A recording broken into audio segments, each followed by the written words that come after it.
আসসালামু আলাইকুম সম্মানিত দর্শক। জান্নাতি মানুষের শরীর কেমন হবে?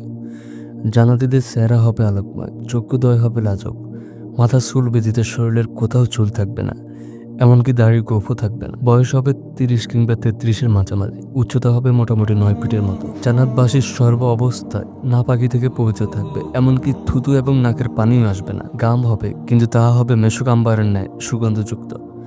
জান্নাতবাসীগণ সর্বদা আরামায়েশ ও সুখ শান্তিতে থাকবে। কারো মনে কোনো চিন্তা থাকবে না, ব্যথা থাকবে না, বিরক্তি ও ক্লান্তিবোধ থাকবে না। জান্নাতবাসীগণ সর্ব অবস্থায় সুস্থ থাকবে। তারা কখনো অসুস্থ হবে না, বৃদ্ধ হবে না, মৃত্যুও হবে না তাদের।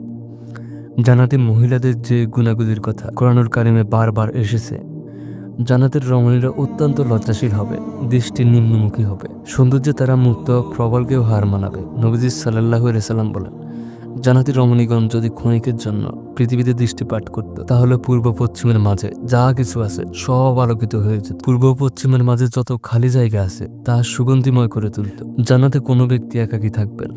জান্নাতে দুজন করে স্ত্রী থাকবে, আর এই দুজন স্ত্রী হবে, আর এই দুই স্ত্রী হবে আদম সন্তানদের মধ্য থেকে। পরিবারে এই মহিলাদের জান্নাতে প্রবেশ করানোর পর আল্লাহ তাআলা তাদেরকে আরেকবার নতুন করে সৃষ্টি করবেন, আর তখন তাদের সৌন্দর্য প্রদান করবে যা জান্নাতে বিদ্যমান হুরদের দেওয়া হয়েছে। আর এই নারীদেরকে নতুন করে সৃষ্টি করার যাদের কোনো জিন ও ইনসান স্পর্শ করেনি, তারা তাদের স্বামীদের সমবয়সী ও লাজুক হবে, পর্দাশীল হবে, অত্যন্ত স্বামীভক্ত হবে। জান্নাতীরা তাদের সুযোগ মতো আপন স্ত্রীদের সাথে ঘনশীতল ছায়া প্রবাহমান নদীর তীরে সোনা চাঁদি ও মুক্তার নির্মিত আসনে বসে আনন্দময় গল্পে মেতে উঠবে।